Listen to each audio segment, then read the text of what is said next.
அழைப்பினை ஏற்று வருவாய் என்று கிறிஸ்தவ குலமே கிறிஸ்துவிடத்த அழைப்பினை ஏற்று வருவாய். வேதத்தின் நிறைவாம் வார்த்தை அளிக்கும் விருந்தினை உண்ண விரைவாய் குலமே. வேதத்தின் நிறைவாம் வார்த்தை அளிக்கும் விருந்தினை உண்ண விரைவாய் குலமே. உண்பவர் எல்லாம் ஓர் குலமாக, உண்பவர் எல்லாம் ஓர் குலமாக உன்னத பலியை உவந்தே செலுத்த வருவாய் என்று கிறிஸ்தவ குலமே கிறிஸ்துவிடத்த அழைப்பினை ஏற்று வருவாய். தந்தை மகன் தூய ஆவியாரின் பெயராலே ஆமென். நம் ஆண்டவராகிய இயேசு கிறிஸ்துவின் அருளும் கடவுளின் அன்பும் தூய ஆவியாரின் நட்புறவும் உங்கள் அனைவரோடும் இருப்பதாக. உம்மான்மாவோடும் இருப்பதாக. அன்புமிக்க சகோதர சகோதரிகளே, பொது காலத்தின் 27ஆம் ஞாயிறு திருப்பலியை நாம் அனைவரும் இணைந்து கொண்டாடி கொண்டிருக்கிறோம்.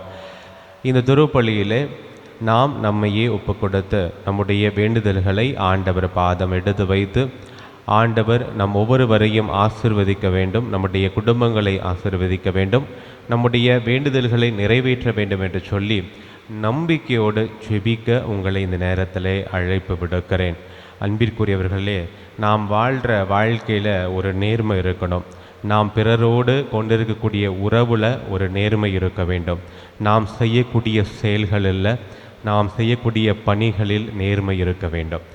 எப்போ இந்த நேர்மை நமக்கு இருக்கும் அப்படின்னு சொன்னால், கடவுள் மீது நாம் ஆழமான உண்மையான நம்பிக்கையும் விசுவாசமும் கொண்டிருக்கும் பொழுது நம்முடைய வாழ்வு ஒரு நேர்மையான வாழ்வாக அமையும்.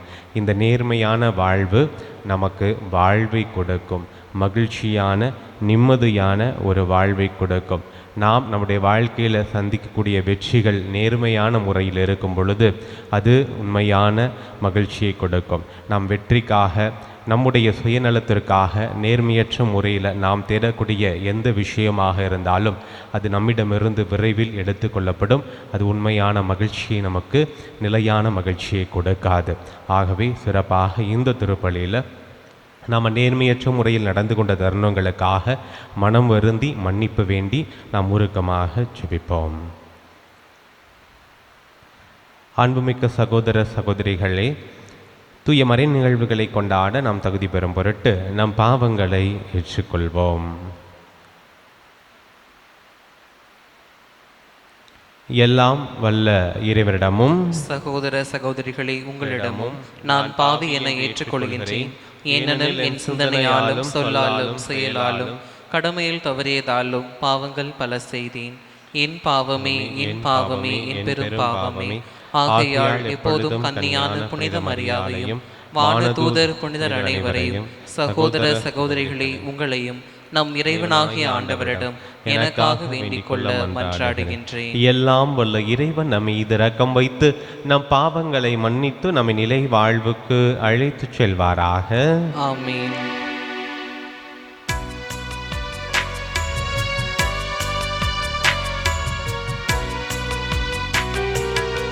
ஆண்டவரே இரக்கமாயிரும். ஆண்டவரே இரக்கமாயிரும். கிறிஸ்துவே கிறிஸ்துவே இரக்கமாயிரும்.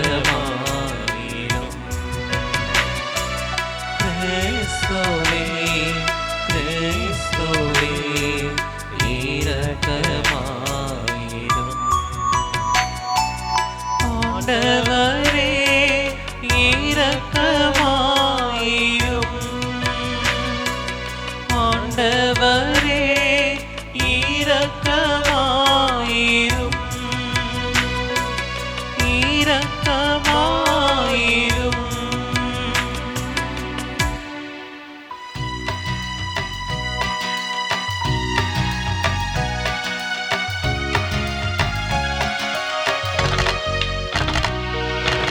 உன்னதங்களிலே கடவுளுக்கு மாட்சி உண்டாகுக. உலகினிலே நல் மனத்தோர்க்கு அமைதி ஆகுக. உம்மை புகழ்கின்றோம், உம்மை வாழ்த்துகின்றோம், உம்மை ஆராதிக்கின்றோம், உம்மை மாட்சிப்படுத்துகின்றோம். உமது மேலான மாட்சியின் பொருட்டு உமக்கு நன்றி கூறுகின்றோம். ஆண்டவராகிய இறைவா, வானுலக அரசரே, எல்லாம் வல்ல தந்தையாகிய இறைவா, இறைவா, ஒரே மகனாய் உதித்த ஆண்டவர் இயேசு கிறிஸ்துவே, ஆண்டவராகிய இறைவா, இறைவனின் செம்மறியே, தந்தையின் திருமகனே, தந்தையின் திருமகனே, உலகின் பாவங்களை போக்குபவரே, நீர் எம் மீது இரங்குவீர். உலகின் பாவங்களை போக்குபவரே, எங்கள் மன்றாட்டை ஏற்றருள்வீர். தந்தையின் வலப்பக்கம் வீற்றிருப்பவரே, நீர் எம் மீது இரங்குவீர். ஏனெனில் இயேசு கிறிஸ்துவே, நீர் ஒருவரே தூயவர், நீர் ஒருவரே ஆண்டவர், நீர் ஒருவரே உன்னத. தூய ஆவியாரோடு தந்தையாம் இறைவனின் மாட்சியில் இருப்பவர் நீரே.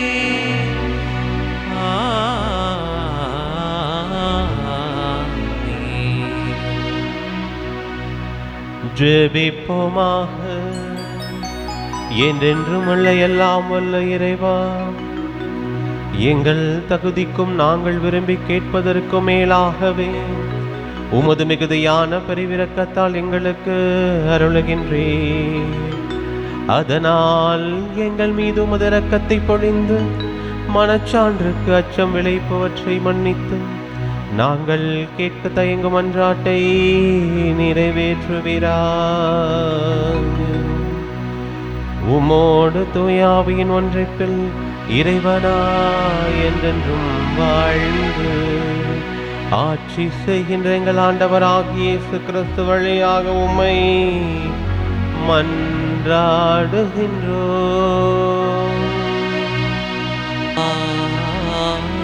ஆமென். இறைவாக்கினர் அபாக்குக் நூலிலிருந்து வாசகம். அதிகாரம் 1, வசனங்கள் 2, 3 மற்றும் அதிகாரம் 2, வசனங்கள் 2 முதல் 4 முடிய. ஆண்டவரே, எத்துணை காலத்திற்கு நான் துணை வேண்டி கூக்குரல் இடுவேன், நீரும் செவிசாய்க்காதிருப்பீர். இன்னும் எத்துணை காலத்திற்கு பன்முறையை முன்னிட்டு உம்மிடம் அழுது புலம்புவேன், நீரும் எம்மை மீட்காமல் இருப்பீர். நீர் என்னை ஏன் கொடுமையை பார்க்கச் செய்கின்றீர்? கேட்டினை காணச் செய்கின்றீர். கொள்ளையும் வன்முறையும் என் கண்முன் நிற்கின்றன. வழக்கும் வாதும் எழும்புகின்றன. ஆண்டவர் எனக்கு அளித்த மறுமொழி இதுவே: காட்சியை எழுதி வை, விரைவாய் ஓடுகிறவனும் படிக்கும் வண்ணம் பலகைகளில் தெளிவாய் எழுது.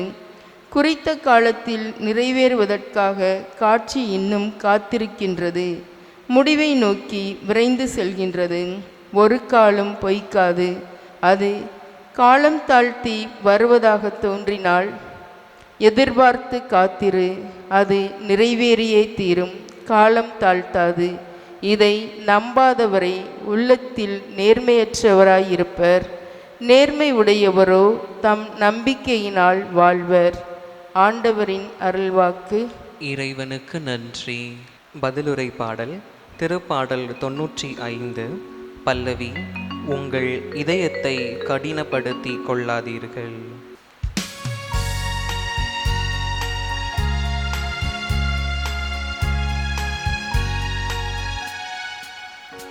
உங்கள் இதயத்தை கடினப்படுத்தி கொள்ளாதீர்கள்.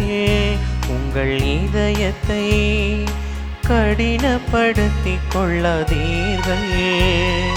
கடினப்படுத்தி கொள்ளாதீர்கள். பாருங்கள், ஆண்டவரை புகழ்ந்து பாடுங்கள்.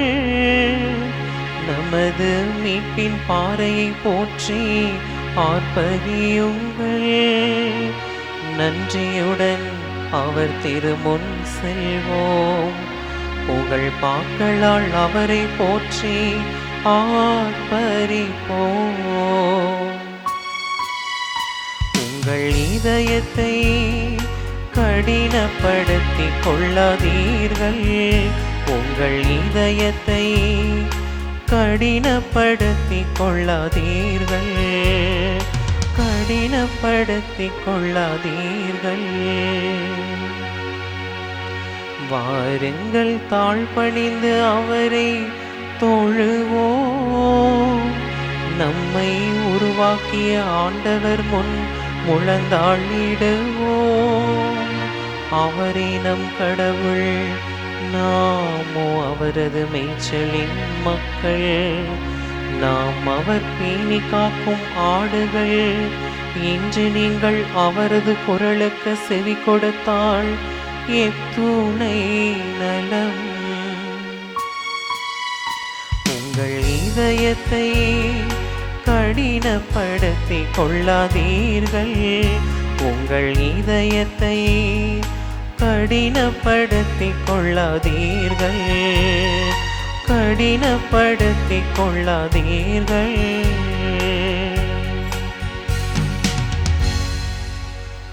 நம் ஆண்டவருக்கு நீ சான்று பகர்வதை குறித்து வெட்கமடைய தேவையில்லை.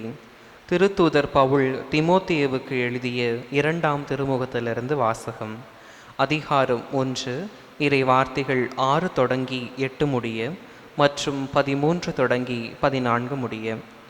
அன்பிற்குரியவர்களே, உன்மீது என் கையை வைத்து திருப்பணியில் அமர்த்திய போது உனக்குள் எழுந்த கடவுளின் அருட்கொடையினை தூண்டி எழுப்புமாறு நினைவு கூறுகிறேன்.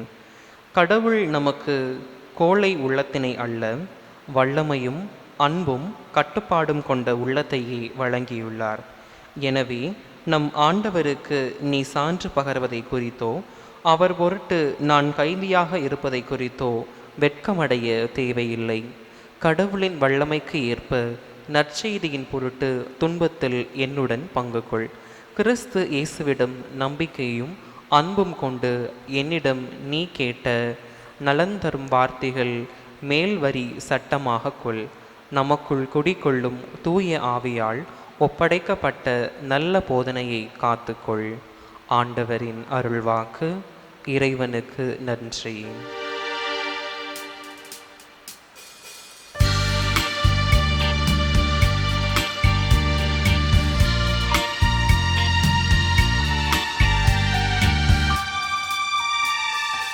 அல்லேலூயா, அல்லேலூ, அல்லேலூயா, அல்லேலூ, அல்லேலூயா, அல்லேலூ, அல்லேலூயா, அல்லேலூ, அல்லேலூயா, அல்லேலூ, அல்லேலூயா, அல்லேலூயா அல்லேலூயா.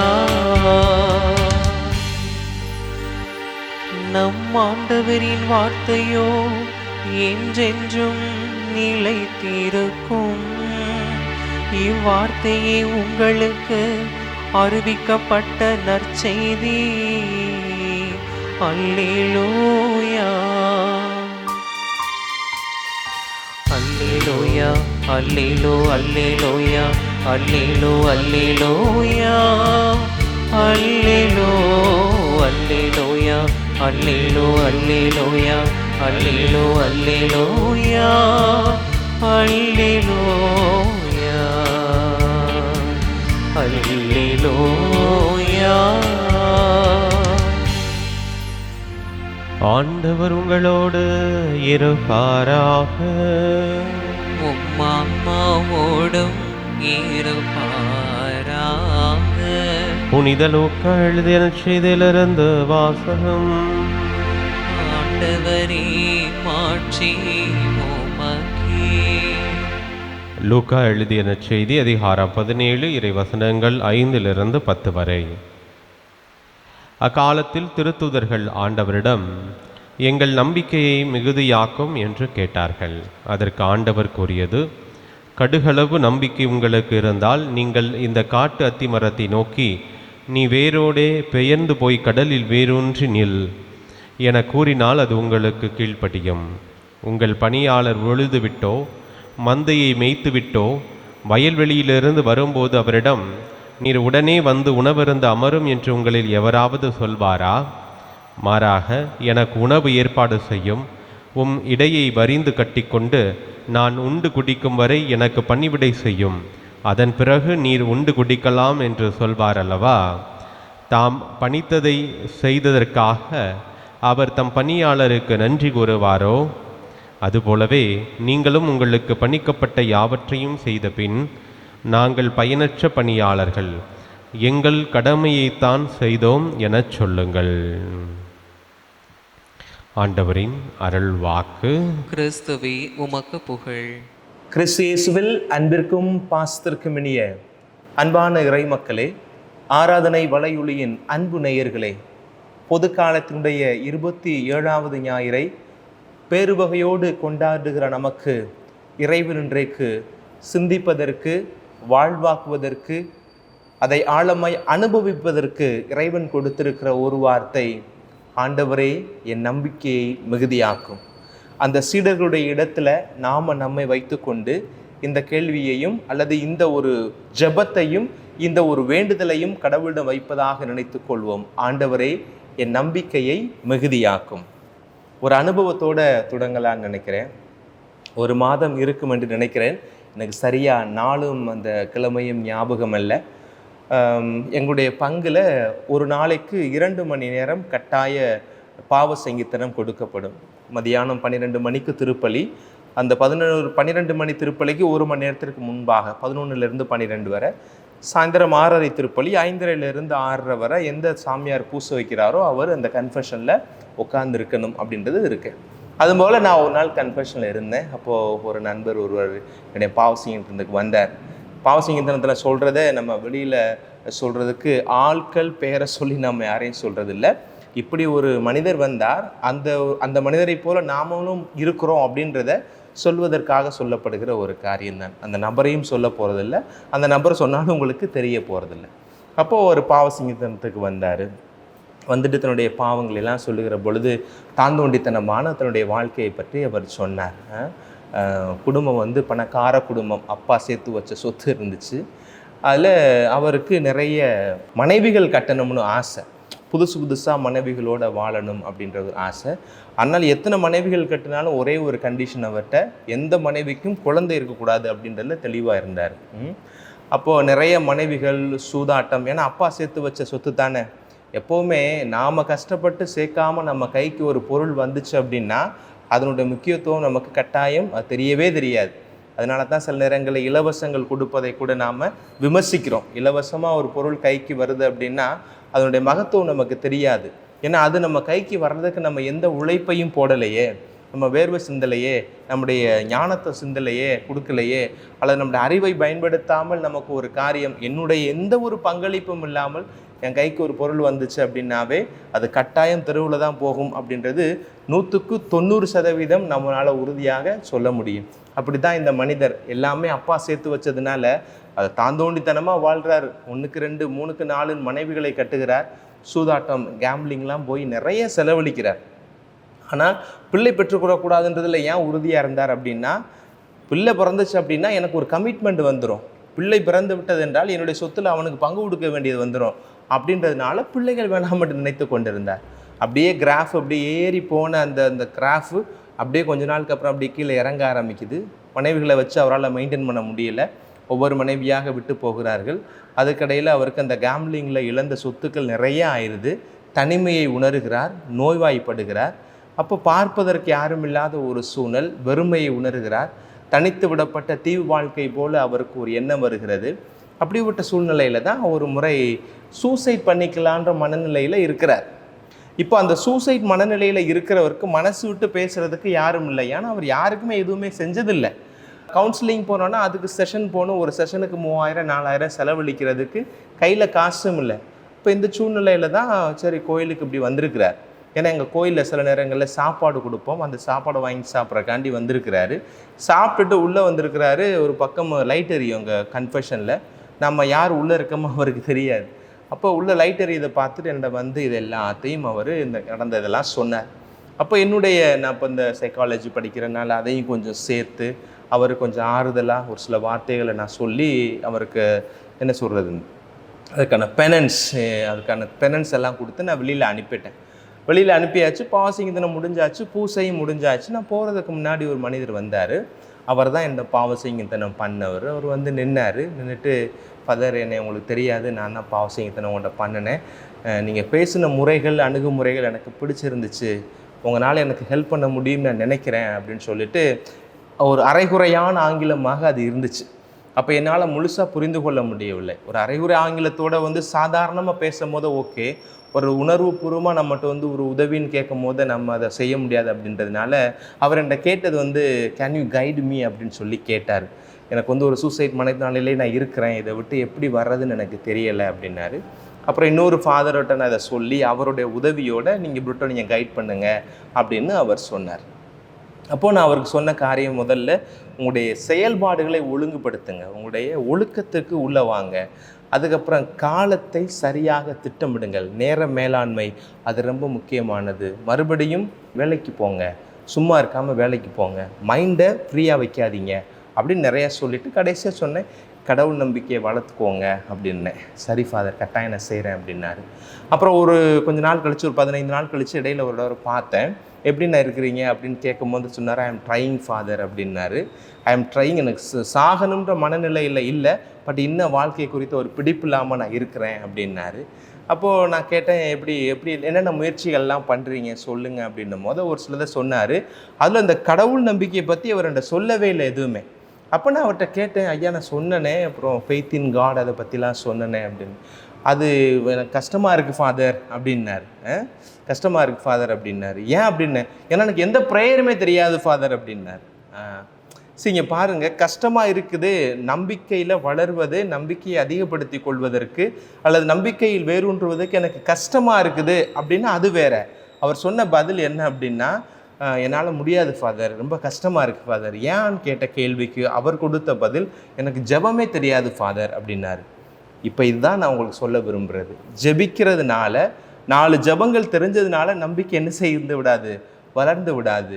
நம்பிக்கை என்பது வாய்வழி ஜெபத்தினால் வளர்வது அல்ல, அது உணர்வு பூர்வமாக இறைவனோடு இருக்கிற ஐக்கியத்தில் நாம் இன்னும் ஆழப்படுவதன் மூலமாகத்தான் அது வளரும் அப்படின்றத நாம் புரிந்து கொள்ள முடியும். இப்போ இந்த மனிதனுடைய வாழ்க்கையில் சொன்னது போல் எல்லாருடைய வாழ்க்கையிலையுமே ஒரு கிராஃப் இப்படி ஏறும், அப்புறம் கிராஃப் இப்படி இறங்கும், அப்படி ஏறும் இறங்கும், மலைமுகடுகள் போல தான் வாழ்க்கை என்பது அப்படி தான் இருக்கும். அதனால தான் நமக்கு நம்முடைய இந்த ஹாஸ்பிட்டலில் அந்த பிபி காமிப்பாங்களே, அது இப்படி போய் போய் போய் போய் போய் இப்படி வந்துக்கிட்டே இருக்கணும். அது இப்படி போயிடுச்சு அப்படின்னா உயிர் போச்சுன்னு அர்த்தம். அப்போ அதுவே நமக்கு எவ்வளோ பெரிய ஒரு ஆழமான ஒரு கருத்தை சொல்லுது பாருங்கள். அந்த இசிஜி மிஷினில் அப்படியே அது போய்கிட்டே இருக்கணும், அப்படி ஏற்றமும் இறக்கமும் இருந்துக்கிட்டே இருக்கணும். எப்போ வாழ்க்கை இப்படி போகுதோ அது எப்போவுமே நல்லதே அல்ல. அப்போ நம்முடைய வாழ்க்கையில் இந்த கிராஃபை நீங்கள் யோசிச்சு பாருங்கள், எப்பப்பெல்லாம் ஏறி இருக்குது இறங்கி இருக்குது.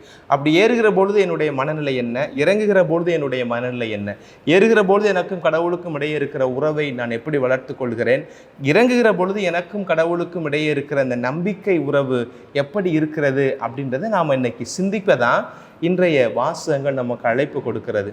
எனக்கிட்ட சொன்ன அந்த மனிதருக்கு நான் சொன்னது 4 கேள்விகளை கொடுத்தேன். கடைசியாக எனக்கு ஜெபமே தெரியாது அப்படின்னு சொன்னவர்கிட்ட நீங்கள் ஜெபிச்சாதான் நம்பிக்கை வளரும்னு நினைக்காதீங்க என்னாச்சு. நான் சொல்கிற இந்த 4 காரியத்தை ஒரு நாளைக்கு ஒரு அரை மணி நேரம் ஒதுக்கி நீங்கள் செஞ்சீங்க அப்படின்னா நீங்கள் ஒரு மாற்றத்தை காண்பீர்கள் அப்படின்னு சொல்லிட்டு அவருக்கு நான் ஒரு 4 கேள்விகள் கொடுத்தேன். அந்த 4 கேள்விகள் என்ன அப்படின்றத 4 முறைகள் அப்படின்னு கூட வச்சுக்கோங்க. அதை நான் உங்களுக்கு சொல்கிறேன், நீங்களும் எழுதி வச்சு செயல்படுத்தி பாருங்கள், உங்களுக்கு பயன்பட்டாலும் பயன்படலாம். சொன்னேன், ஒரு நாளில் 24 மணி நேரம் இருக்கிற இல்லையா, அந்த 24 மணி நேரத்தில் எந்த இடங்களிலெல்லாம் கடவுளுக்கு உங்களால் நன்றி சொல்ல முடியும்னு யோசிங்க அப்படின்னேன். 24 ஹவர்ஸில் ஒரு நாளைக்கு எந்தெந்த இடங்களிலெல்லாம் கடவுளுக்கு உங்களால் நன்றி சொல்ல முடியும் அப்படின்றத யோசிங்க. 2வது, இந்த 24 மணி நேரத்தில் நான் என்னென்ன பாவம்னா நான் செஞ்சேன் அப்படின்றத கொஞ்சம் நீங்கள் யோசிச்சு பாருங்கள். ஆனால் ஒவ்வொரு நாளும் நீங்கள் இதை செய்யணும். அதுக்கப்புறம் நான் சொன்னேன், கடவுள் நான் என்ன செய்யணும்னு விரும்புகிறாரு அப்படின்றத நீங்கள் யோசிச்சு பாருங்க அப்படின்றத சொன்னேன். கடைசியாக நான் சொன்னது, நான் யாருக்காக ஜெபிக்க வேண்டும், என்னால் யாருக்காக ஜெபிக்க முடியும் அப்படின்றத நீங்கள் யோசிச்சு பாருங்கள். இந்த 4 கேள்விகளையும் கொடுத்து நான் அவரை அனுப்பினேன். அதுக்கப்புறம் நான் அவரை சந்திக்கலை. கிட்டத்தட்ட ஒரு எலிக்கு புதுசாக கண்டுபிடிச்ச ஒரு மருந்தை செலுத்தி விட்டுட்டு அதை என்ன ஒரு எஃபெக்டை கொடுக்க போகுதுன்னு காத்திருக்கிற ஒரு மருத்துவர் போல தான் நான் அவருக்கு இந்த 4 கேள்விகளையும் கொடுத்து இப்போ 15 நாளுக்கு மேலே இருக்கும்னு நினைக்கிறேன். அவர் என்னை அடுத்த முறை சந்திக்கிற பொழுது என்ன அவர் வெளியீடு, நான் உள்ளீடு கொடுத்துருக்குறேன், இன்புட்டு கொடுத்தாச்சு, அது அவுட்புட் என்ன அப்படின்றது நமக்கு இனிமேல் தான் தெரிய வரும் அப்படின்றத நான் இந்த இடத்துல பதிவு செய்ய விரும்புகிறேன். பிரியமான மக்களே, நம்பிக்கை என்பது உணர்வு பூர்வமானது. அது உரையாடல் வழியாகவோ வார்த்தைகள் வழியாகவோ முழுமையாக சொல்லிவிட முடியாது. அப்போ நீங்கள் சொல்லலாம், ஃபாதர் நீங்கள் இப்போ நம்பிக்கையை பற்றி தானே நீங்கள் பிரசங்க வைக்கிறீங்க அப்படின்னு நீங்கள் சொல்லலாம். இன்றைக்கி இந்த நம்பிக்கையை குறித்து, குறிப்பாக கடவுள் நம்பிக்கையை குறித்து நிறைய பேர் கேள்வி எழுப்புகிறாங்க. அது குறிப்பாக இந்த ஜென்செட் தலைமுறைகள் இருக்கிறாங்க இல்லையா, இவர்களுக்கு கடவுளை பற்றி கேலி கூத்தாக பேசுவதும் அல்லது கடவுள் நம்மிருந்து அப்பாற்பட்டு நிற்பதே ஒரு ஃபேஷன் போல இன்னைக்கு பார்க்குறாங்க. கோயிலுக்கு போகாமல் இருக்கிறேன் அப்படின்றதே கெத்தாக சொல்லக்கூடிய பிள்ளைகள் இன்றைக்கு வளர்ந்துட்டாங்க. கோயிலுக்காக போயிட்டு இருப்பாங்க அப்படின்னு கடவுளை ஒரு மாதிரி ஒரு எதேர்ச்சிப்படுத்தி பேசுறது, கடவுளை உதாசீனப்படுத்தி பேசுவதை ஒரு பெருமையாக நினைக்கக்கூடிய தலைமுறையாக இன்றைக்கு சமூகம் மாறி வருகிற இந்த சூழ்நிலையில் இந்த மறையுரையில் நான் சொல்லுகிற இந்த கருத்து அவர்களுக்கு பொருந்தி போகக்கூடியதாக இருக்கும் என்று நினைக்கிறேன். உறுதியாக சொல்லுகிறேன். இன்றைக்கு அறிவியல் சொல்வதையெல்லாம் எந்த ஒரு கேள்வியும் கேட்காமல், அல்லது அதை இப்போ என்ன சொல்கிறாங்கன்னா இது என்னுடைய நம்பிக்கை அப்படின்னு சொல்லும் போது எனக்கு அந்த அனுபவம் வரலையே அப்படின்வாங்க. கடவுள் என்னோட பேசினார்ன்றா உச்சக்கட்டம் இல்லை, நான் கடவுளுடைய இருப்பை இப்படியாக நான் உணர்கிறேன் அப்படின்னு சொல்லுகிற பொழுது இந்த இறைவனுடைய வார்த்தையை பைபிளை வாசிக்கும் போது எனக்கு இப்படிப்பட்ட ஒரு விளக்கமும் ஒரு வெளிப்பாடும் கிடைத்தது அப்படின்னு நாம் சொல்லுகிற பொழுது அந்த மனுஷனுடைய வாழ்க்கையை, அவருடைய அனுபவத்தை கேட்கிற பொழுது, அவருடைய நம்பிக்கை வாழ்க்கையை குறித்த ஒரு அனுபவத்தை நாம் கேட்கிற பொழுது எனக்கு இப்பேற்பட்ட ஒரு வெளிப்பாடு கிடைத்தது, எனக்கு ஒரு தெளிவு கிடைத்தது அப்படின்னு நம்ம இன்றைக்கு இருக்கிற இளம் தலைமுறைகளிடமோ அல்லது கடவுளை குறித்த வாக்குவாதம் செய்யக்கூடியவர்களிடம் நாம் பேசுகிற பொழுது அவர் சொல்லுவாங்க, உங்களுக்கு தெரியுதானே, எனக்கு அது வரலையேங்க, நானும் அதே கதையைத்தான் படித்தேன், நானும் அதே பைபிளை படிக்கிறேன், எனக்கு அது வரலையே அப்படின்னு சொல்லுவாங்க. அப்போது அவங்க என்ன சொல்லுவாங்க, எனக்கு அப்பேற்பட்ட ஒரு தன்னிலை விளக்கமோ தன்னிலை தொடுதலோ எனக்கு ஏற்படாததுனால I don't believe on God அப்படின்னு சொல்லக்கூடிய நிலையில் நாம் அவங்கள்ட்ட கேட்குற கேள்வி ஒன்று தான். இன்றைக்கு அறிவியல் சொல்லுகிறது எல்லாத்தையும் நாம் இன்றைக்கி நம்புகிறோம் இல்லையா. பிக் பேங் தியரி, பால்வெளி தியரி, அதெல்லாம் நம்ம சொல்கிறோம். பிக் பேங் தியரி சொல்கிறோம். அதெல்லாம் நம்ம என்ன நேரடியாக போய் பார்த்தா நம்ம எக்ஸ்பெரிமெண்ட் பண்ணி வச்சுருக்கிறோம். அறிவியல் சொல்லுகிறது, அப்போ அதில் ஒரு உண்மை இருக்கிறது அப்படின்றத நாம் நம்புகிறோம். அப்புறம் என்ன செய்கிறோம், பூமி சூரியனை சுற்றுதுன்னு நம்ம எத்தனையோ விதங்களில் நம்ம பேசினாலும் அதையெல்லாம் நம்ம அனுபவபூர்வமாக நம்ம பார்த்துக்கிட்டு இருக்கிறோம். அந்த சூரியனை இந்த பூமி சுற்றி கொண்டே இருக்கிறது நம்ம சொல்கிறோமே, அப்போ நம்ம அதை யோசிக்கிறோமா? ஒரு விதத்தில் பார்த்தா என்னமோ சூரியன் தான் நம்மளை சுற்றுறது போல நமக்கு தெரியுது. அதனால் அறிவியல் சொல்லுகிற பொழுது நம்ம என்ன செய்கிறோம்? அதை நம்புகிறோம், அதை ஏற்றுக்கொள்கிறோம். இல்லை, நான் இதை எக்ஸ்பெரிமெண்ட் பண்ணி பார்த்து தான் நம்புவேன் அப்படின்னா, உன்கிட்ட இருக்க சொத்தை பூரா விற்று பார்த்தா கூட அவ்வளோ பெரிய ஒரு சயின்டிஃபிக் உண்மையை அவ்வளோ எளிதாக உன்னால் கண்டுபிடிக்க முடியாது, நம்மளால் கண்டுபிடிக்க முடியாது. மருத்துவர்கள் கொடுக்குற ஒரு மருந்து மாத்திரை கொடுக்குறாங்களே, அந்த மருந்து மாத்திரை நம்ம வாங்கிட்டு, இல்லை டாக்டர் கொடுத்துருக்கிற இந்த மருந்தில் என்னுடைய நோயை குணமாக்கக்கூடிய அந்த மூலக்கூறுகள், அந்த கெமிக்கல் ரியாக்ஷன்ஸ், அதனுடைய வேதிக்கூறுகள்லாம் அதில் இருக்குதா அப்படின்றத நான் டெஸ்ட் பண்ணி தான் நான் சாப்பிடுவேன் அப்படின்னு சொன்னால், நீ டெஸ்ட் பண்ணுறதுக்குலாம் நம்ம செத்தே போயிடுவோம். நம்புகிறோம். அதே போல தான் கடவுள் நம்பிக்கை என்பதும் ஒரு விதத்தில் நம்பிக்கையில் ஊற்றெடுக்க வேண்டும். ஏன்னா இதை யாராலும் விளக்கி சொல்ல முடியாது. நீங்கள் கேட்கலாம், இப்போ நீங்கள் விளக்குறீங்களே ஃபாதர் நம்பிக்கையை பற்றி அப்படின்னு சொல்லி. சீடர்கள் கேட்ட அந்த கேள்வி என்னதை என்னுடைய நம்பிக்கையை மிகுதியாக்கும் அவர்கள் கேட்டாங்க. அவங்க ஒரு வரியில் கேட்டுட்டு போனதை, அரை நிமிஷத்தில் கேட்டுட்டு போனதை 1/2 மணி நேரம் பிரசங்க வைக்கிறீங்களே சாமி நீங்கள் அப்படின்னு நீங்கள் என்னை கேட்கலாம்.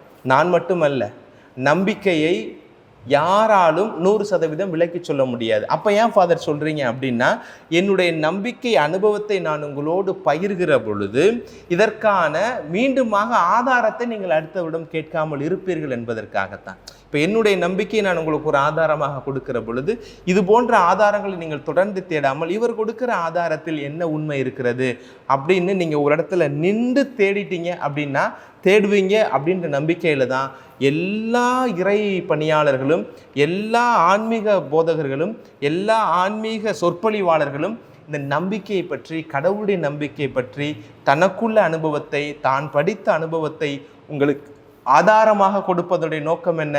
அதுதான் இறுதி ஆதாரமாக இருந்து, அதிலிருந்து நீ புதிதாக ஏதாவது ஒன்றை கற்றுக்கொண்டு கடவுள் நம்பிக்கையில் வளர்வீர்கள் என்பதனுடைய ஒற்றை ஒரு யதார்த்தமான ஒரு எதிர்பார்ப்பில் தான் எல்லோரும் நம்முடைய இறை அனுபவங்களை உங்களோடு பகிர்ந்து கொள்கிறோம்.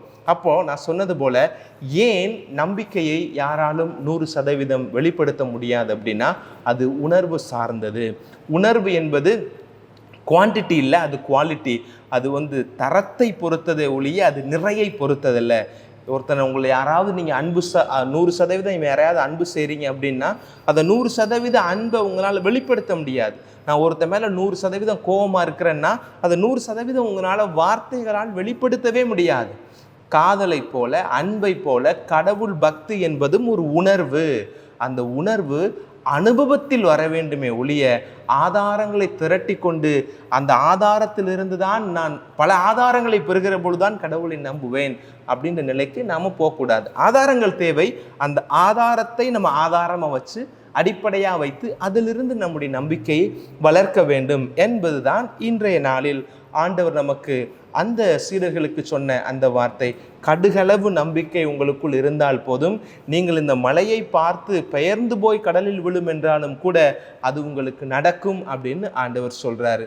உடனே அடுத்த கேள்வி, சாமி நீங்களாம் கடவுளை நம்புகிறீர்களே, நான் எத்தனையோ பேரை பார்க்கிறேனே கடவுள் நம்பிக்கைக்குரியவர்கள், அவர்களெல்லாம் கடவுளிடம் எத்தனை காரியங்களை குறித்து வேண்டுகிறார்களே, உடல் சுகத்திற்காக, குடும்ப வளர்ச்சிக்காக, சமூகத்தினுடைய நலனுக்காக, உலக அமைதிக்காக நீங்கள் எல்லாம் ஆலயத்தில் ஜெபிக்கிறீர்களே, அப்போ அவையெல்லாம் நடக்காமல் போகிறதே, அப்போ உங்களுக்கெல்லாம் நம்பிக்கை இல்லையா? அப்படி உங்களுடைய நம்பிக்கையெல்லாம் போலியான நம்பிக்கையா அப்படின்ற மாதிரி கேள்விகளை கூட நீங்கள் எழுப்பலாம். அதற்கு அடியேனுடைய ஒரு யதார்த்தமான, என்னுடைய அறிவுக்கு எட்டிய, என்னுடைய ஞானத்தில் நான் சொல்ல வருகிற பதில் இதுதான். ஆண்டவர் சொல்லியிருக்கிற அந்த கடுகளவு நம்பிக்கை நாம் பார்க்குற அந்த கடுகு அல்ல. கடவுளுடைய பார்வை என்பது வேறு. அதான் பைபிளும் சொல்லுகிறது. பழைய ஏற்பாட்டில் ஞானத்தினுடைய வார்த்தமாய் வருகிறது. நாம் நினைப்பது போல கடவுள் நினைப்பதில்லை, நாம் பார்ப்பது போல கடவுள் பார்ப்பதில்லை. என்னிடம் இருக்கிற நம்பிக்கை கடுகளவில் என்ற இருக்கிற நம்பிக்கை ஒரு கொய்யாப்பழ சைஸ்ன்னு வச்சுக்கோங்களேன். சைஸு பெருசாக இருக்குது, ஆனால் இன்டென்சிட்டி, குவான்டிட்டி பெருசாக இருக்குது. அதனுடைய குவாலிட்டி என்ன? ஆண்டவர் சொல்கிறது கடுகளவு இருந்தாலும் கூட, ஆனால் அது நல்ல குவாலிட்டியான, தரமான, உறுதியான நம்பிக்கையாக இருக்கணும் அப்படின்றது தான். என்னோடய நம்பிக்கை எவ்வளோ பெருசாக இருக்குது, ஆனால் அதை நான் உறுதிப்படுத்தி அந்த நம்பிக்கையை நான் செயல்பாட்டுக்கு கொண்டு வர வேண்டும் என்பதற்காகத்தான் ஆண்டவர் இந்த வார்த்தையை சொல்லுகிறார். அதன் அடிப்படையில் ஓரிரு இறை வார்த்தைகளை உங்களோடு பகிர்ந்து கொள்ள விரும்புகிறேன். எபிரேயர் திருமுகத்தில் 11வது அதிகாரத்தின் 1வது வசனம் இப்படியாக நமக்கு சொல்லுகிறது. நம்பிக்கை என்பது நாம் எதிர்நோக்கி இருப்பவை கிடைக்கும் என்கிற உறுதி. கண்ணுக்கு புலப்படாதவை பற்றிய ஐயமற்ற நிலை. அதனால தான் இந்த சயின்ஸை பற்றி நான் பேசும்போது பால்வெளிகளை பற்றி சொன்னேன், சூரியன் பூமியை சுற்றுகிற அந்த கதையை பற்றி நான் சொன்னேன்.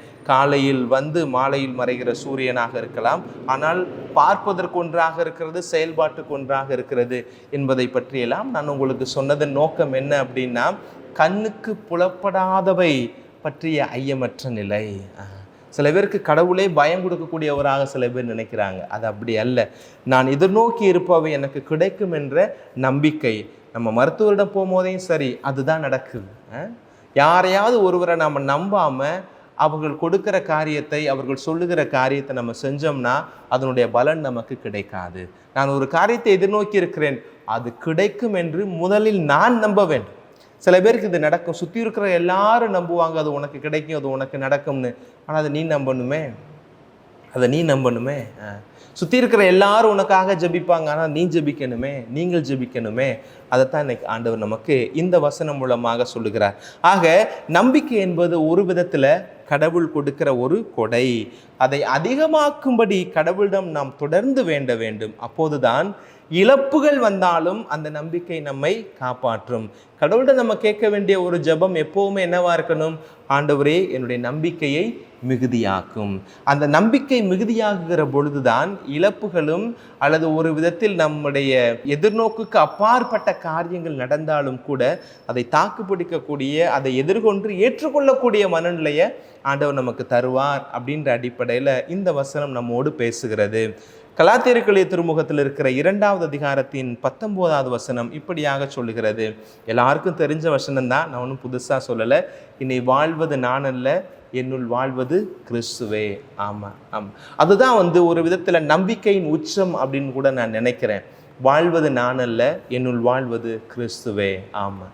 சக்கைவை ஆண்டவர் சந்தித்து சொல்லுகிறார் இல்லையா, சக்கைவே இறங்கி வா, இன்றைக்கு நான் உன்னோடு உன் வீட்டில் விருந்து அருந்த வருகிறேன் அப்படின்னு சொன்ன உடனே அந்த விருந்து நடக்கிற நேரத்தில் சக்கையு தன்னுடைய நம்பிக்கையை எப்படி வெளிப்படுத்தினார்? என்னுள் வாழ்வது இனி நான் வாழவில்லை, என் ஆண்டவர் தான் எனக்குள் வாழ்கிறார் என்பதை சக்கையை வெளிப்படுத்துகிறார். பாருங்களேன், ஆண்டவரே, நான் இவ்வளோ நாளாக இந்த சுங்கச்சாவடியில் இருந்து வரி வசூல் பண்ணுற வேலை செஞ்சேன், நான் கொடுத்து வாங்குற வேலை செஞ்சேன், நான் வட்டிக்கு கொடுத்துக்கிட்டு இருந்தேன். ஆனால் இன்னைக்கு நான் என்ன செய்ய போகிறேன் அப்படின்னா, ஒருத்தன்ட்ட 10 ரூபா வாங்கியிருந்தேன்னா அவன்கிட்ட 20 ரூபாயை கொடுத்துட்றேன் அப்படின்றார். அப்படின்னா என்ன அர்த்தம்?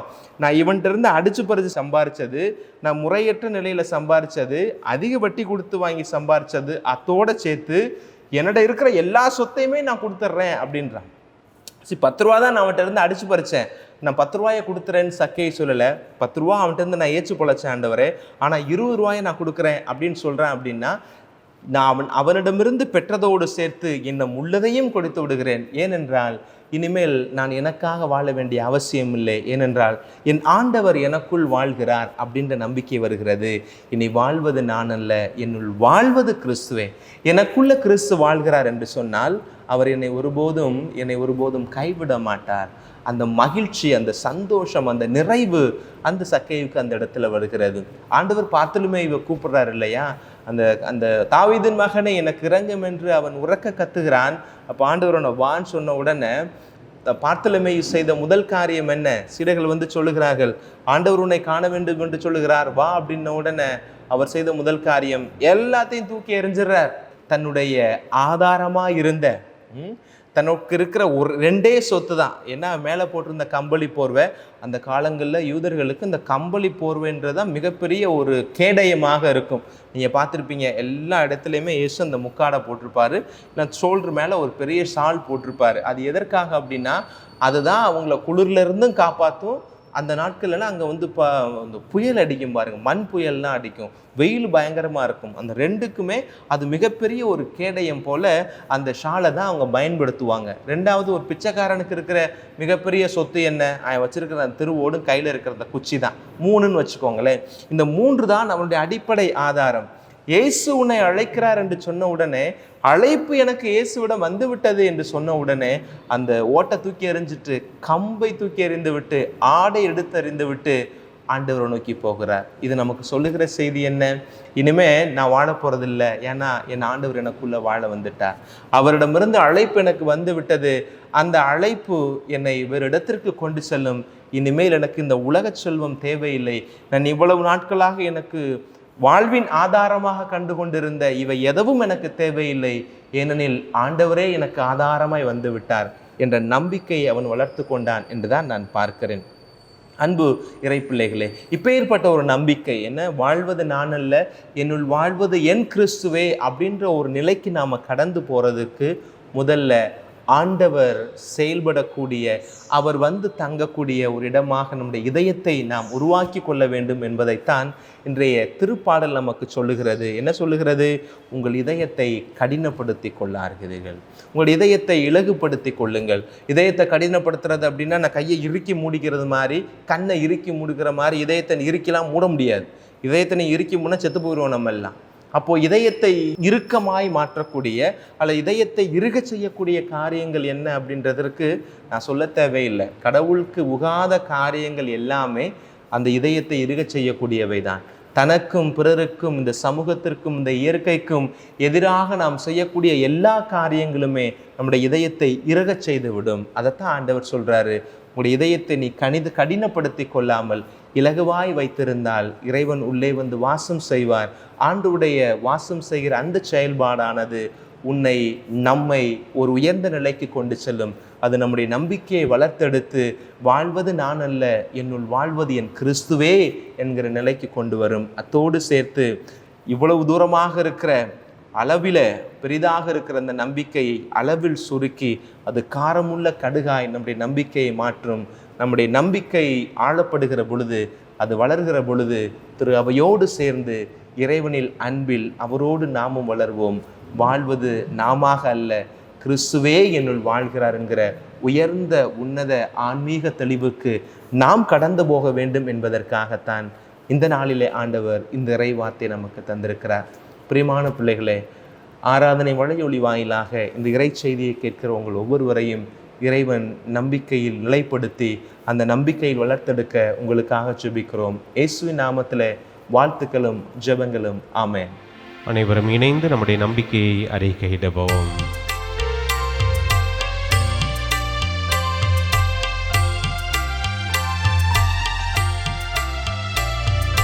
விண்ணையும் மண்ணையும் படைத்தவராம் கடவுள் ஒருவர் இருக்கின்றார்.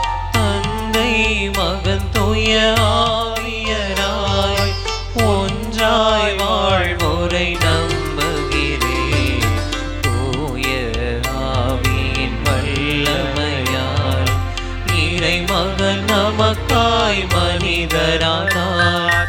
கன்னி மரியிடம் பிறந்தவராம் இயேசுவை உறுதியாய் நம்புகிறேன்.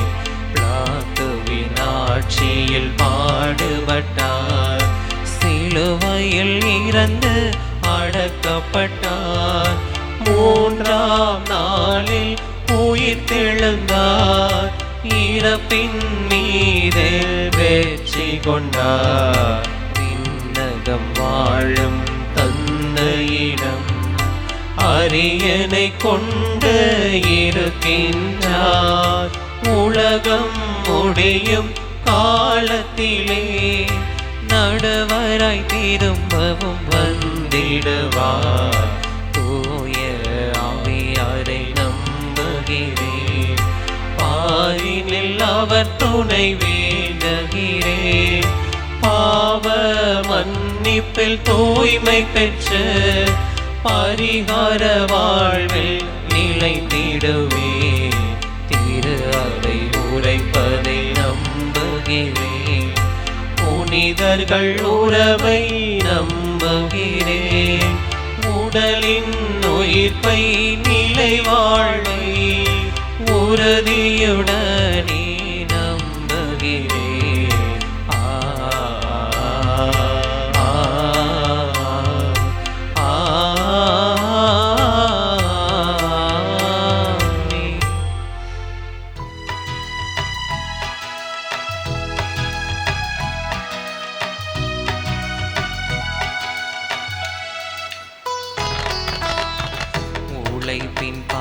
உன்னை படைத்திட வந்தேன். உன் திருப்பாதத்தில் என்னை ஏற்க வேண்டும். உழைப்பின் பலனை படைத்திட வந்தேன். உன் திருப்பாதத்தில் என்னை ஏற்க வேண்டும். உன் அருள் துணை நம்பி வாழ்வினை தொடர்ந்திட. உன் அருள் துணை நம்பி வாழ்வினை தொடர்ந்திட. உவந்து நீரேற்றீர் ஏழையின் காணிக்கை இறைவாயிருப்பாய். நிலைக்கும் உறவாய் இறைவாய் இணைப்பாய். என் வாழ்வை இனிதாய் தந்தேன் வாழ்வினை அர்ப்பணமாய். தலைவனுன் பீடத்தில் காணிக்கையாய் தகுதியில்லா என்னை முன்னன்பினால் தயவுடன் ஏற்பாய் பலி பொருளாய்.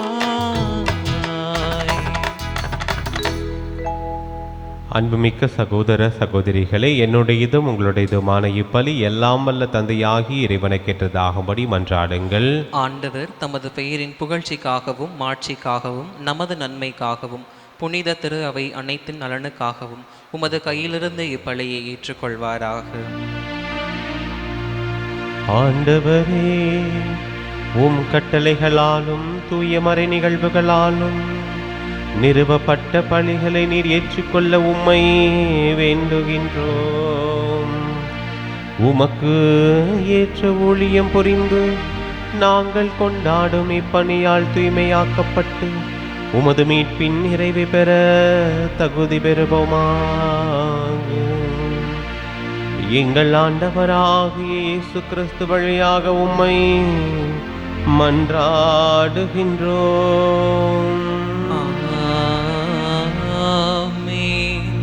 ஆண்டவர் உங்களோடு இருப்பாராக.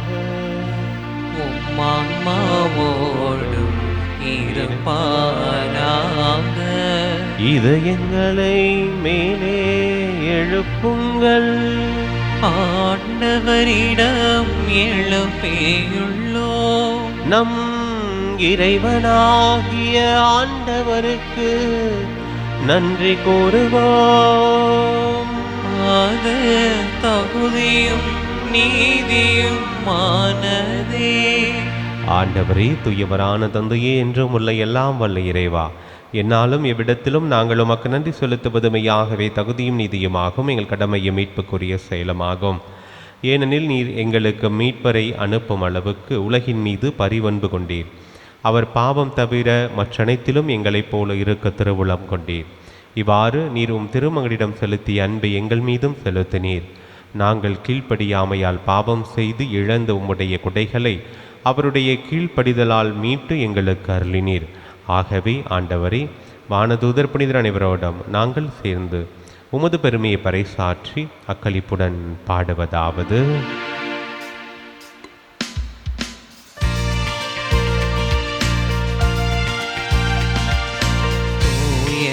தூயவர் தூயவர் வான்படைகளின் கடவுளாம் ஆண்டவர்.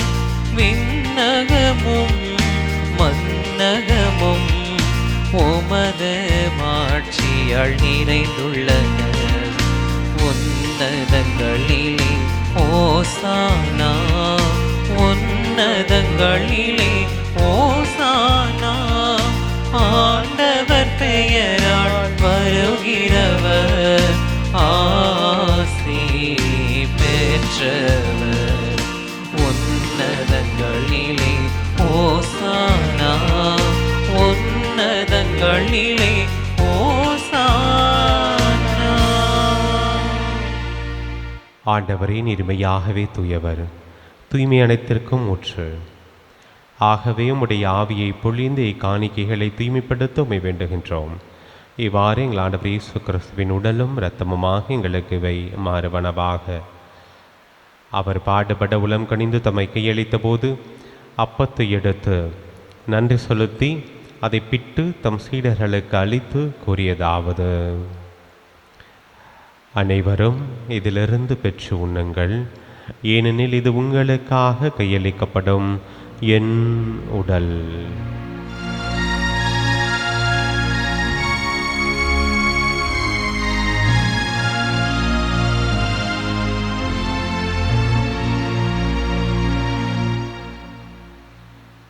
அவனமே இரவு பொருந்தை அருந்திய பின் கிண்ணத்தையும் எடுத்து மீண்டும் உமக்கு நன்றி கூறி தம் சீடர்களுக்கு அளித்தவர் கூறியதாவது: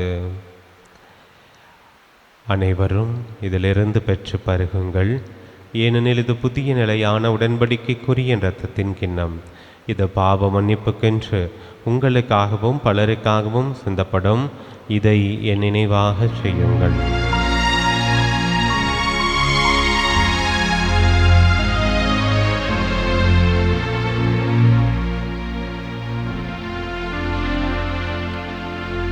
நம்பிக்கையின் மறைபொருள். ஆண்டவரே, நீர் வருமளவும் உமது இறப்பினை அறிக்கையிடுகின்றோம், உமது உயிர்ப்பினையும் எடுத்துரைக்கின்றோம். ஆகவே ஆண்டவரே, நாங்கள் கிறிஸ்துவின் இறப்பினையும் உயிர்ப்பினையும் நினைவு கூர்ந்து வாழ்வு தரும் அப்பத்தையும் மீட்பளிக்கும் கிண்ணத்தையும் உமக்கு ஒப்புக் கொடுக்கின்றோம். உம் திருமுனின்று உமக்கு ஊழியம் புரிய தகுந்தவர்கள் எங்களை ஏற்றுக்கொண்டீர், எனவே உமக்கு நன்றி செலுத்துகின்றோம். மேலும் கிறிஸ்துவின் உடலிலும் இரத்தத்திலும் பங்குள்ளும் எங்களை தூய ஆவியார் ஒன்று சேர்க்க வேண்டும் என உம்மை தாழ்மையுடன் மன்றாடுகின்றோம். ஆண்டவரே, உலகெங்கு பரவியிருக்கும் அது திரு அவையை நினைவு கூர்ந்தருளும். எங்கள் திருத்தந்தை லியோ, எங்கள் ஆயர் ஆரோக்கியராஜ், எல்லா திருநிலையினராகிய அனைவரோடும் அது திரு அவை அன்பில் நிறைவு பெறச் செய்தருளும். உயிர்த்தலும் எதிர்நோக்குடன் துயில் உள்ளும் எங்கள் சகோதரர் சகோதரிகளையும் இறந்தோர் அனைவரையும் இரக்கத்துடன் நினைவு கூர்ந்து ஒரு திருமுக ஒளியின் ஒளிச்சருளும். எங்கள் அனைவரும் மீதும் இரக்கமாயிரும். கடவுளின் கன்னித்தாயான புனித மரியா, அவருடைய கணவரான புனித யோசேப்பு, புனித திருத்தூதர்கள், இவ்வுலகிலும் குகந்தவராயிருந்தோராகிய புனிதர் அனைவருடனும் நாங்கள் நிலை வாழ்வில் பங்கு கொள்ளும் தகுதி பெற்ற திருமகன் இயேசு கிறிஸ்து வழியாக உம்மை புகழ்ந்தேத்து வரமருள்ள உம்மை மன்றாடுகின்றோம்.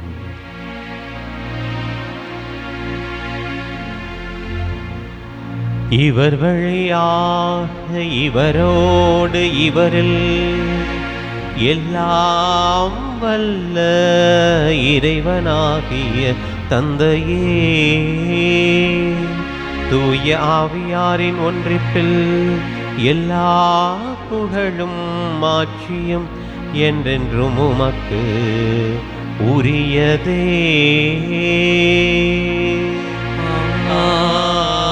ஆமென், ஆமென், ஆமென்.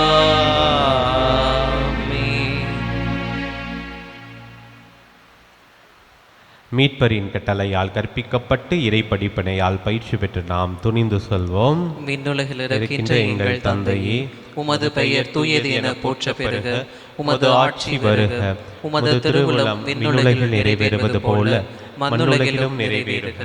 எங்கள் அன்றாட உணவை இன்று எங்களுக்கு தாரும். எங்களுக்கு எதிராக குற்றம் செய்வோரை நாங்கள் மன்னிப்பது போல எங்கள் குற்றங்களை மன்னியும். எங்களை சோதனைக்கு உட்படுத்தாதேயும், தீமையிலிருந்து எங்களை விடுவித்தருளும். ஆண்டவரே, தீமை அனைத்திலிருந்தும் எங்களை விடுவித்து எங்கள் வாழ்நாளில் அமைதியை கனிவுடனர்ல உம்மை மன்றாடுகின்றோம். உமது இரக்கத்தின் உதவியால் நாங்கள் பாவத்திலிருந்து எப்போதும் விடுதலை பெற்று யாதொரு கலக்கமின்றி நலமாயிருப்போமாக. நாங்கள் எதிர்நோக்கி இருக்கும் பெரின்பத்துக்காகவும் எம் மீட்பராகிய இயேசு கிறிஸ்துவின் வருகைக்காகவும் காத்திருக்கின்றோம். ஏனெனில் ஆட்சியும் வல்லமையும் ஆட்சியும் என்றென்றும் உமதே. ஆண்டவரே இயேசு கிறிஸ்துவே, அமைதியை உங்களுக்கு விட்டுச் செல்கின்றேன், என் அமைதியையே உங்களுக்கு அளிக்கின்றேன் என்றும் திருத்தூதர்களுக்கு மொழிந்தீரே. எங்கள் பாவங்களை பாராமல் ஒரு திரு அவையின் நம்பிக்கையை கண்ணோக்கி ஒரு திருவுளத்திற்கு ஏற்பதற்கு அமைதியும் ஒற்றுமையும் அளித்தருள்வீராக என்றென்று வாழ்ந்து ஆட்சி செய்கின்றவர் நீரே. ஆமென். ஆண்டவருடைய அமைதி உங்கள் அனைவரோடும் என்றும் இருப்பதாக, உம் ஆன்மாவோடும் இருப்பதாக. ஒருவருக்கொருவர் ஆண்டவருடைய அமைதியை மகிழ்ச்சியோடு பகிர்ந்து கொள்வோம். உலகின் பாவங்களை போக்கும் இறைவனின் செம்மறியே, எங்கள் மேல் இரக்கமாயிரும். உலகின் பாவங்களை போக்கும் இறைவனின் செம்மறியே, எங்கள் மேல் இரக்கமாயிரும். உலகின் பாவங்களை போக்கும் இறைவனின் செம்மறியே, எங்களுக்கு அமைதியை அளித்தருளும். இதோ இறைவனின் செம்மறி. இவரே உலகின் பாவங்களை போக்குபவர். செம்மறியின் விருந்துக்கு அழைக்க பெற்றோர் பேறு பெற்றோர். ஆண்டவரே, நீர் நிலத்தில் எழுந்தருள நான் தகுதியற்றவன். ஆனால் ஒரு வார்த்தை மட்டும் சொல்லி அருளும், எனது ஆன்மா நலமடையும். ஆசை திருவிருந்துக்கான மன்றாட்டு. ஆண்டவரே, நீர் என் இல்லத்தில் எழுந்தருள நான் தகுதியற்றவள். ஆனால் ஒரு வார்த்தை மட்டும் சொல்லியருளும் என்று நூற்றுவர் தலைவன் ஜெபித்தது போல நாங்களும் இப்போது உம் திருப்பாதம் பணிந்து வேண்டுகிறோம். இனிய இயேசுவே, நாங்கள் தகுதியற்றவர்களாய் இருந்தாலும் எங்கள் தகுதியின்மையை பாராமல் நீர் எங்கள் உள்ளங்களில் எழுந்து வாரும். உம் அன்பிலும் அருளிலும் நாங்கள் நிலைத்திருக்க எம்முள் எழுந்து வாரும். நன்மை செய்வதில் ஆர்வமுள்ளவர்களாய் தீமைகள் அனைத்திலிருந்தும் விடுதலை பெற்றவர்களாய் வாழவும் எங்களை வழிநடத்த வாரும். எல்லா நலன்களாலும் வளங்களாலும் எங்களை நிரப்ப வாரும். ஆமேன். நன்றி கூறி மன்றாடுவோமாக. எல்லாம் வல்ல இறைவா, நாங்கள் பெற்றுக்கொண்ட கிறிஸ்துவின் அருளடையாளத்தால் புத்துணர்வும் ஊட்டமும் பெறுகின்றோம். இவ்வாறு நாங்கள் அவராகவே மாறிட எங்களுக்கு அருள்வீராக. எங்கள் ஆண்டவராகிய இயேசு கிறிஸ்து வழியாக உம்மை மன்றாடுகின்றோம்.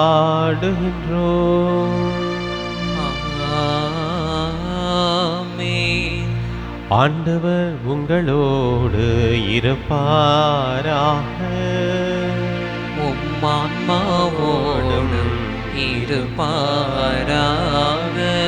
எல்லாம் வல்ல இறைவன் தந்தை மகன் தூயாவி உங்கள் ஒவ்வொருவரையும் நிறைவாக ஆசீர்வதிப்பாராக. ஆமென். சென்று வாருங்கள், திருப்பலி நிறைவேறிற்று. இறைவனுக்கு நன்றி.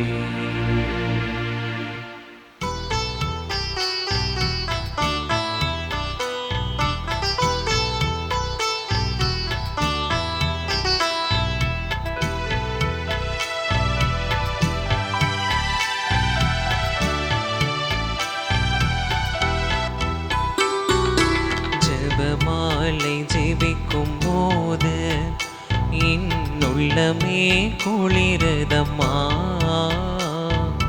அருள் நீரை மறி என்னும் போது என் துயரெல்லாம் நீங்குதம்மா. அருள் நீரை மறி என்னும் போது என் துயரெல்லாம் நீங்குதம்மா. ஜெபமாலை ஜெபிக்கும் போது என்னுள்ளமே குளிருதம்மா.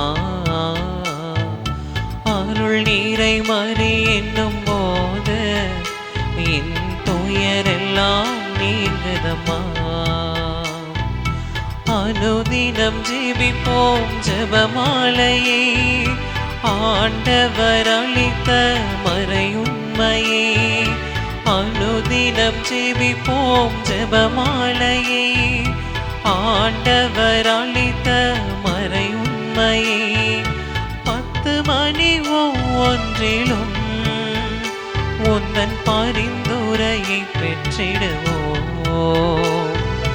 10 மணி ஒவ்வொன்றிலும் உந்தன் பரிந்துரையை பெற்றிடுவோம். ஜெபமாலை ஜெபிக்கும் போது என்னுள்ளமே குளிரதம்மா. அருள் நீரை மறி என்னும் போது என் துயரெல்லாம் நீங்குதம்மா. அருள் நீரை மறி என்னும் போது என் துயரெல்லாம் நீங்குதம்மா.